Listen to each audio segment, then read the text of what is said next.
Greetings everyone. Today I would like to continue my random talk about the random stuff, and recently I'm not making much of videos simply because I'm enjoying free time and I'm enjoying the summer, and this strong desire to make video is like kinda low.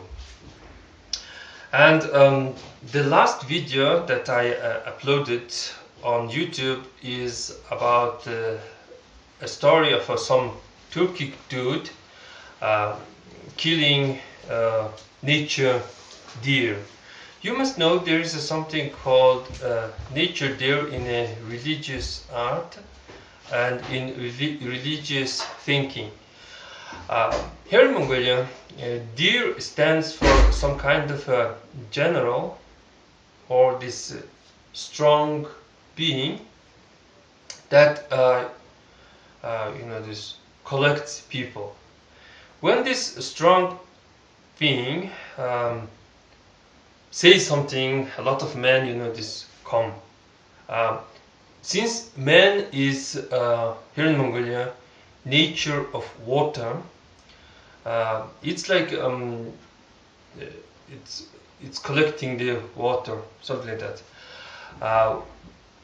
We say when deer sings its song, it's the sound, we believe that the clouds gather together to form a rain. The voice of deer is oromtakh. Oromtakh. Oromtakh means inspiring, making people inspire. So it's like a general who is giving a speech before battle. When we can do it, we are this, this great man, something like that, and the others is like, yeah. This is oromtakh. So the speech of a deer is this inspiring, something like that. But of course, nowadays people became atheist. People do not see that a deer making a rain, it is religious nuts, something like that. So I have shared a picture in description below from Wikipedia where they claim that this is a picture of Tibetan art, something like that. But the picture is clearly Chinese art because there is a Shaolin monk in his red robe with a golden brick design, and there is a nature deer is sitting in his right side, and there is a green dragon being bugged by some parasite who is dressed like a Mongol nobleman, so, something like that. And this Shaolin monk is holding a crown. This is a big propaganda or historical piece from Shaolin monk, Shaolin temple, claiming that maybe this our green dragon is bugged by this Mongol, this parasite, but the true crown, the spiritual power is in hands of the monks. The true crown is in hands of the monk. Obviously, it became true. This ever-tolerant Mongols in the religion allowed this cancer grow so strong that these Shaolin monks managed to chase away the Mongols from their this territory. Of course, the monks are helped by the nature deer because there was this natural disasters, hunger, and this mismanagement, all kinds of stuff. So nature, bad weather influences the history. One of the greatest wishes that do not exist in our 9 wishes is having a great, good weather. Yeah. Here in in Mongolia, we are a little bit unfortunate that we cannot, dig our land freely. There is less water, and it's a windy place, and it's very hard for a living to get hold on the land. And once you dig the area, it's empty and barren for many years. So it's not a place of plenty and this great weather and joy. So yesterday I found, this also because of this story of Akasimluk, I also wanted to start my videos with the words like, "I speak under the eternal blue heavens." It feels much better than saying, "Oh, greetings everyone," So yesterday I found this. I want to show you, this closer. It's Indiana Jones, Gold of Genghis Khan by Ellen Weiss. Will a killer snow leopard, Mongol bandits, fascist troops keep you and Indiana Jones from finding Genghis Khan's treasure? The choice are up to you. So this has a great potential to become an epic adventure story. If the time is right and if it is written with a great logic. There's a great desire that Genghis Khan somehow collected all the treasures because he had a right to keep every fifth of the gold that his army, harvested or something like that for himself. So he has this power to build a very hidden tomb. So I can imagine this story like this. I wonder if it's okay for you to, listen to this all kind of, this nonsense. I can imagine like this. It's before World War II. It means Soviet Russia and Nazi Germany is allied. So they are sending their expedition together. Russians know the area, Germans know something. It's a secret. Germans are looking, they are open in their, this desire. They are looking for the seal of Genghis Khan. The Genghis Khan's seal is called the Has swastika, bow, going down or striking tamra, seal. So swastika, this going, this down seal, something like that. So the Nazi Germany is obviously interested in the power of swastika. That's their mission, and they were in Tibet, and they have learned something from the Dalai Han. Somehow the Dalai Lama. Somehow Dalai Lama knows where the treasure of Dalai Han is. You must know that the title Dalai is a title of a Genghis Khan, meaning ocean, oceanic. But it also means this, raising one's arm to have, this striking position. So, or it's waving like this. So since ocean is like always waving, constantly like moving, that's why the ocean is called Dalai. It's one of my these friends also say that it was before the Mongols, and Turkic word for this is taloi, something like that. So yeah, somehow they from the expedition from Tibet, they learned the location of this tomb of a Genghis Khan. The Dalai Lama knows where the treasure of the Dalai Han is, something like that.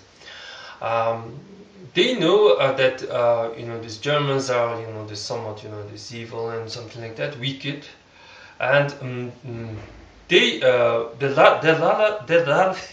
sorry, the Dalai Lama is trying to use Indiana Jones to get one religious item from the collection of Genghis Khan. It can be ancient, this thunderbolt, a device that strikes lightning, and it is in a box where it is recharged, something like that. You must know that Genghis Khan is also calls himself as a whip of a sky. The whip of a sky is, of course, the thunderbolt, something like that. So, what kind of forces can be involved in this story? Obviously, some locals. Locals will obviously help the Indiana Jones. Russians will have a lot of these troops. Since Mongolia and Russia is neutral with the newly born Manchu state and Japanese empire, they will also send their this expedition. So there will be some kind of this quarrel, and I imagine that Russians will be the main villains, not the fascist troops, because Russians surely will receive a message from the Comrade Stalin saying, shoot everyone, recover the treasure, everything must be in Moscow. Something like that. So yeah, I kinda this love it, and I did of course I don't know what this Ellen Weiss wrote there, but I find it very amusing and interesting. So today I would like to continue with my. I need to bring my book.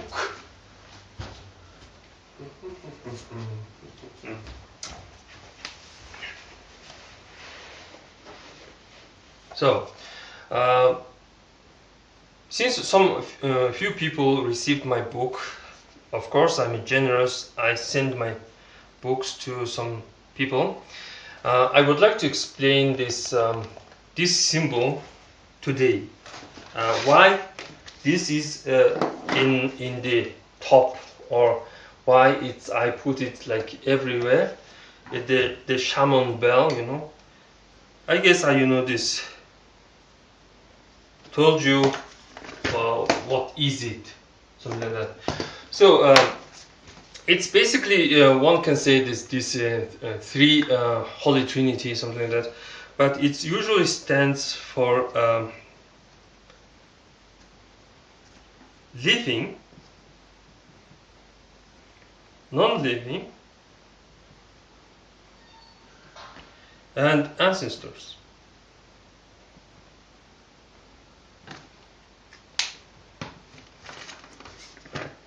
Something like this. And these things together is called ONGOD. Word ONGOD means oracle. It's a new idea. It's an inspiration, and it's the thing that when this nature deer says, or you get this stuff. So you get your ONGOD from nature. Obviously, you can get ONGOD from things called non-living. For example, this written stuff is non-living. So it can be your teacher. The nature can be your teacher, and the someone who was before you, or your teacher, is your teacher. Something like that. Your parents are your teachers, your grandparents are your teachers, something like that. So ONGOD stands for a teacher. So previously I talked about serotonin. Today I would like to talk about acetylcholine. Something like that, this acetylcholine. It stands for learning, memory, and dreaming. So it seems, this quite simple in design.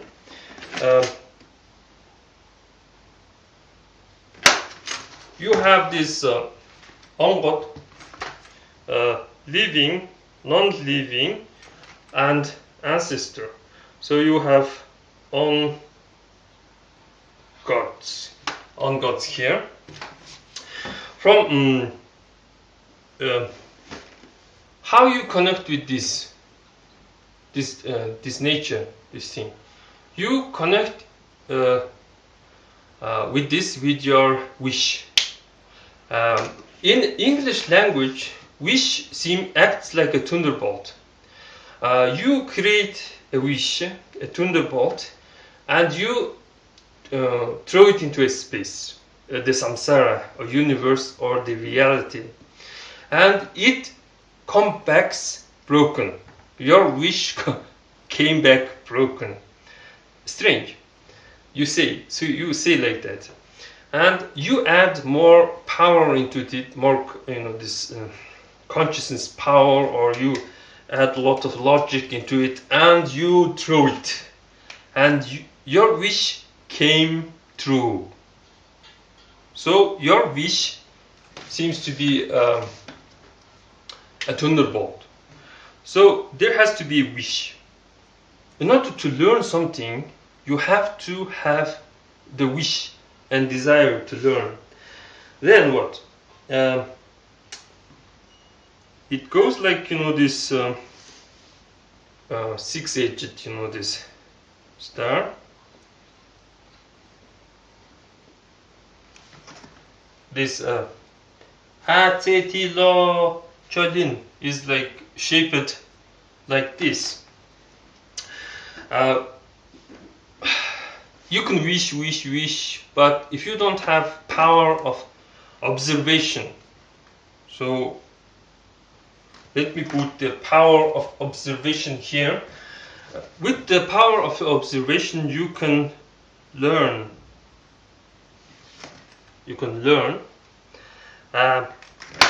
But what is learning? Learning is all about this memory. So there has to be memory. So everything that you have memorized is what you have learned, something like that. You learn a lot of stuff every day, but you do not remember some things, you forgot it. But the things that you have learned can be, it's the true learning, something like that.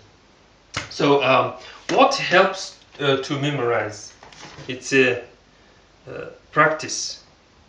I have to practice my English. I have to make these YouTube videos in order to make my this tongue somewhat this busy, because I do not use English every day. I only speak Mongolian here in Mongolia. I do not have some English speaking customers coming into my shop and talking everything in English. So only thing that I'm doing in English is these YouTube videos. So from the memory, so this has this shape: 1, 2, 3, 4, 5, 6, 7, 8, 9, 10. Yeah, it seems to be this easy. 10. The last one is since it stands learning, memory, dreaming. I guess dreaming and planning is almost the same, but they are not the same, but I can put like this. So this is the I think what acetylcholine stands for: learning. Yeah. So that's why you need this ONGOD to learn something. That's why I put it like this everywhere on the cover, symbolizing the learning, something like that. Well, that's pretty much for today, and thanks for watching.